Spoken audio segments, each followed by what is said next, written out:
I knew something was off the moment I saw her standing at the edge of my driveway, arms crossed so tight I thought she might implode.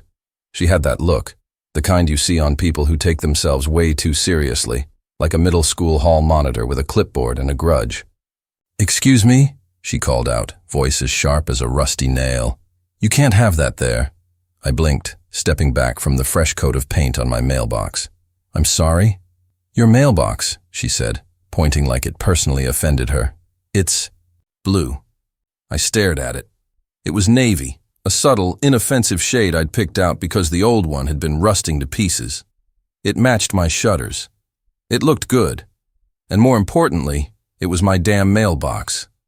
"Right," I said slowly. "Problem?" The woman sucked in a deep breath, as if preparing to deliver a speech.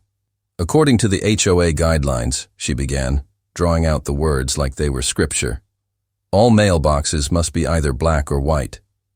"This is neither. This is a violation." I squinted at her. "What guidelines?" "The HOA guidelines," she repeated, like I was an idiot. I crossed my arms, mirroring her stance. "We don't have an HOA." A slow, eerie smile spread across her face. "Oh, but we do," she said sweetly. "I'm Linda Grover. I'm the president. I'd lived in this neighborhood for 4 years, and not once had I heard about an HOA. No meetings. No notices. Nothing." "You must be mistaken," I said. "I never signed anything agreeing to an HOA." Linda just smiled wider, the kind of smile that belonged in a horror movie. "You'll find that we take community standards very seriously here. You'll be receiving a fine in the mail." And with that, she pivoted on her 2 clean sneakers and walked away, leaving me standing in my driveway, trying to process the absolute nonsense I'd just heard.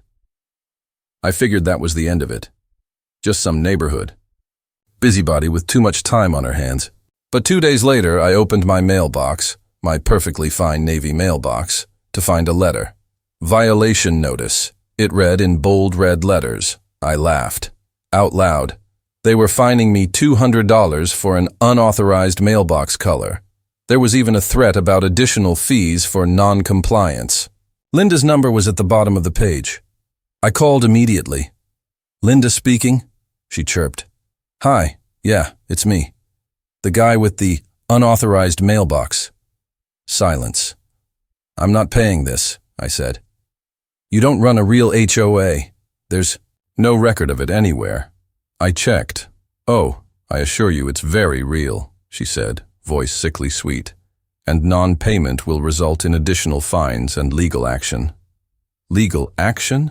I nearly laughed again. "Linda, you can't fine people for nonsense. You're not running a government." There was a beat of silence, and then her voice dropped a degree colder. "You'll find that I can." Then she hung up. The next morning, there was a second letter. Another fine, this time for failure to maintain community aesthetic standards. The offense? My front lawn. Mind you, my lawn was fine. Was it pristine? No, but I mowed it regularly. It was green, functional, not an eyesore by any means. I looked up and sure enough, there she was, standing on the sidewalk, sipping from a thermos like she hadn't just extorted me for another $150. "You've got to be kidding me," I muttered. Linda wiggled her fingers in a wave. "Morning," I stormed toward her. "Listen, whatever scam you're running, it's not a scam," she interrupted. "All business now. I've been running this HOA for years. It's about keeping our community safe and respectable." I scoffed. "You mean controlling people and shaking them down for money?" Her eyes narrowed. "You seem resistant," she said, like it was an insult. "Yeah, because you're making things up." Linda just smiled again, that unsettling grin that made my stomach twist. "Oh dear," she sighed. "This isn't the attitude of a team player." And that was when I realized. This wasn't about mailboxes or lawns. It was about power. Linda Grover had appointed herself queen of the neighborhood, and I had just made myself her enemy. The fines kept coming. First it was for leaving my trash cans out, Too long, even though the pickup schedule hadn't changed. Then, a $300 violation for having a non-regulation front porch light. Again, not a real thing. She even cited my grill for being unsightly. By the end of the week, I had over $1,000 in HOA violations. I started hearing from neighbors. Apparently, Linda had been pulling this nonsense for years, preying on people who didn't know their rights or didn't want to deal with the headache. Some had just paid to make her go away. Others had fought and mysteriously lost in court. I wasn't about to let that happen. Then, things escalated. Late one night, I heard a knock on my door. When I opened it, there were two men in cheap, ill-fitting uniforms standing on my porch.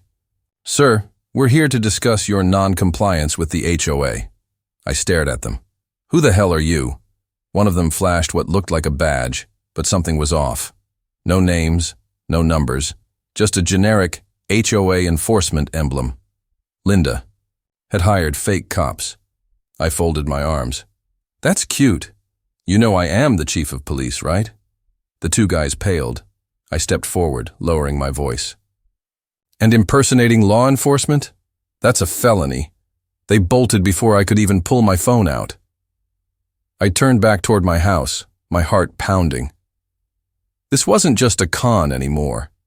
Linda Grover wasn't just some power-hungry suburban tyrant. She was running a full-blown criminal enterprise, and I was going to take her down. I didn't sleep that night. I sat at my kitchen table, staring at the crumpled violation notices spread out in front of me, replaying the encounter with Linda's goons over and over in my head. Fake law enforcement, fake citations, fake HOA, but real money, real fear. Linda. Grover wasn't just some nosy neighbor drunk on power. She was a full-fledged scam artist, squeezing this neighborhood dry, one arbitrary fine at a time. And the worst part? It was working. Most people had just accepted it. They were too busy, too tired, too overwhelmed to fight back. That's what Linda was counting on. Unfortunately for her, I don't roll over easy. By morning, I had a plan. Step 1, gather evidence. Step 2, find the weak link. Step 3, burn Linda's entire empire to the ground. I started with my neighbors. Some were hesitant to talk, others just resigned. But as soon as I mentioned those fake cops, the fear in their eyes turned to something else. Anger. "Wait, she sent people to your house?" Mrs. Patel, 3 doors down, lowered her voice. "In uniforms?" "Yeah," I nodded. "I don't think this is just about power trips and fines. She's been running this scam for years. We need to figure out how deep this goes." Mrs. Patel hesitated, then exhaled sharply. "Then you need to talk to the Wilsons." I frowned. "Who?" "They moved out last year. Sudden foreclosure. Nobody really knows why, but I heard they fought Linda. Hard. Then, poof, gone." Interesting. I spent the next few days tracking down the Wilsons. They'd relocated to the next county over, and when I finally got a hold of them, their story was worse than I imagined. "She bled us dry," Mr. Wilson said bitterly. "Hit us with so many fines, so much legal garbage that we couldn't keep." Up. Then she put a lien on our house. I froze. A lien? Yeah. Next thing we knew, the bank was foreclosing. We lost everything. My stomach turned. Linda hadn't just been handing out fines, she'd been weaponizing them, using fake HOA fees to create fraudulent liens, forcing people out of their homes and likely flipping the properties for a profit, and no one had stopped her, because no one knew how. That night, I parked down the street from Linda's house and watched. The lights were still on, a few cars in the driveway, probably her so-called board members. I took out my phone and started recording as I walked up the street, careful to stay in the shadows. Then, I saw it.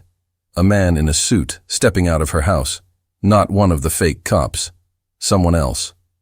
I couldn't see his face clearly, but I saw the handshake, the envelope exchanged. And that was all I needed. Linda wasn't acting alone. The next morning, I filed a formal complaint with the real HOA Ombudsman office. Then, I pulled every public record I could on Linda Grover. It wasn't much. No criminal history. A handful of business filings, all under different LLCs. But then I checked real estate records. Bingo.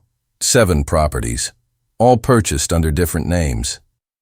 And every single one had been owned by someone hit with HOA violations before foreclosure. She'd built an empire on stolen homes. Just when I thought I had enough to go to the state attorney, Linda made her next move. I woke up to find my front yard covered in bright orange signs, violation, non-compliance, final warning, and then one that made my blood boil. Property seizure in process. She was trying to take my house. I stormed outside, ripped the signs out of the ground, and marched straight to her house. I didn't care that it was early. I pounded on the door until I heard movement inside. Linda answered in her silk robe, looking far too pleased with herself. "Ah," she said, smiling. "I was wondering when you'd show up."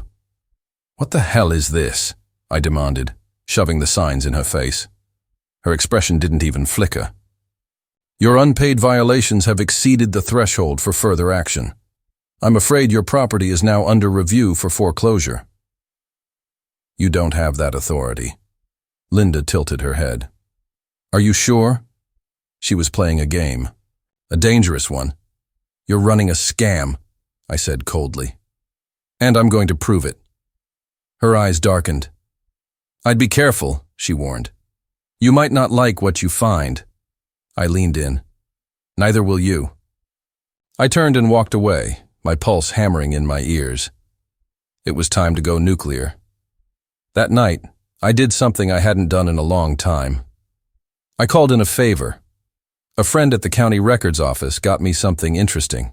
Documents showing Linda's HOA wasn't just fake, it was illegally registered, meaning every fine, every lien, every foreclosure was built on a house of cards. I also got something else. A name. The man I saw at Linda's house? He wasn't just some lawyer, he was a county clerk. And if he was in on this, that meant the corruption ran way deeper than just Linda. I sat back in my chair, adrenaline kicking in. She wasn't just running a con. She had government officials in her pocket, and she had no idea that I was about to blow the whole thing wide open. I didn't sleep. Not because I was scared. No, I was way past fear. This was war. And Linda Grover had no idea who she'd picked a fight with.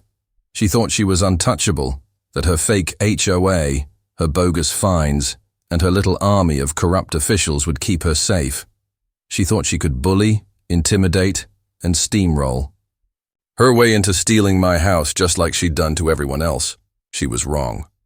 Because unlike her past victims, I wasn't just some overwhelmed homeowner.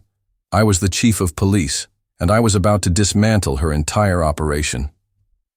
By morning, I had everything I needed, a full report on Linda's fraudulent HOA registration. A paper trail linking her to at least 7 stolen properties, evidence of illegal liens, and most importantly, a connection to a corrupt county clerk who had been helping her push these fraudulent foreclosures through the system. I didn't just have enough to expose her. I had enough to bury her. But I wasn't about to do this quietly. No. Linda Grover wanted control. She wanted power. So I was going to take it all away, right in front of the entire neighborhood. That evening, I set the stage. I sent an anonymous letter to every resident, summoning them to an emergency HOA meeting in the neighborhood park. The notice was official-looking, with Linda's name stamped right at the top. Oh, she was going to show up. She'd never pass up a chance to bask in her own self-importance. I made some calls, local reporters, county officials, even a few of my off-duty officers. By the time the sun set, the park was packed. Homeowners, confused but curious, gathered in clusters. The news van rolled in. Cameras were set up. The tension was thick, everyone buzzing with speculation. And then, right on cue, she arrived. Linda Grover, draped in a crisp blazer and that smug, snake-like grin, strolled onto the scene like she was royalty. A few of her HOA board members followed behind her, noses in the air. "Wonderful turnout," she beamed, clapping her hands. I wasn't aware of this meeting, but I'm thrilled to see such engagement from our wonderful community. I stepped forward. "Actually, Linda, this isn't your meeting." Her smile twitched. "Excuse me?" I turned to face the crowd. "For years, this woman has terrorized this neighborhood with fake violations, bogus fines, and fraudulent foreclosures." I held up a stack of documents. "She doesn't run a real HOA. She runs a criminal operation." A murmur rippled through the crowd. Linda let out a sharp laugh. "Oh, this is adorable," she scoffed. "You're grasping at straws. The HOA is very real and perfectly legitimate." I smirked. "Really? Because according to the state records office, the HOA was never legally registered." I held up an official document, stamped and signed. "Which means every fine, every lien, every foreclosure was illegal." The murmurs turned into gasps. Linda's face paled, but she recovered quickly. "This is nonsense. The legalities can be complicated and—" "Oh, don't worry," I cut in. "We checked. See, I'm the chief of police, Linda, and I spent the last week pulling every record, every transaction, every fraudulent foreclosure you've ever pushed through. Turns out you've been stealing houses." The crowd exploded. "What? She stole our home. She's a criminal." Linda's eyes darted to her board members, but they were already inching away from her. "Oh, and one more thing," I said, relishing this moment. "Your little partner? That county clerk who's been illegally approving these fraudulent property transfers?" I nodded toward a group of officers stepping forward. "He's already in custody." Linda whipped around, and that's when she cracked. "No," she hissed, voice shaking. "No, this is a mistake." She turned to the crowd. "Listen to me. I built this neighborhood. I kept it safe. You stole our homes," someone shouted. "You threatened my family. You lied to us." Linda's face twisted, her desperation peeking through her perfectly manicured exterior. I was just trying to maintain standards. These rules are necessary. If we let people like him do whatever they want, people like me?" I cut in. "You mean homeowners who refuse to be bullied?" The officers stepped forward. Linda Grover, one of them announced, "You're under arrest for fraud, extortion, and conspiracy to commit real estate fraud." The crowd erupted in cheers. Linda stumbled back, looking wildly at the neighbors who had once feared her. She was waiting for someone, anyone, to defend her. No one did. She was alone. The cuffs clicked shut around her wrists. And just like that, her reign was over. Epilogue. The neighborhood changed overnight. Linda's scam unraveled quickly. Investigators uncovered millions in fraudulent transactions, exposing a massive web of corruption. Several officials went down with her, including the county clerk, the fake HOA, gone, the illegal fines, erased, and the homeowners Linda had screwed over, they got their houses back. As for me, well, let's just say I made a few adjustments to the neighborhood. For starters, I painted my mailbox bright, obnoxious neon pink, just because I could. And the best part? Linda, in her infinite arrogance, had filed her fraudulent HOA documents under her own name, which meant when the court seized her assets, her house became property of the community. We turned it into a neighborhood rec center. I made sure they hung her old HOA violation signs inside, as a reminder that the next time some self-appointed suburban dictator tried to take over, we'd be ready.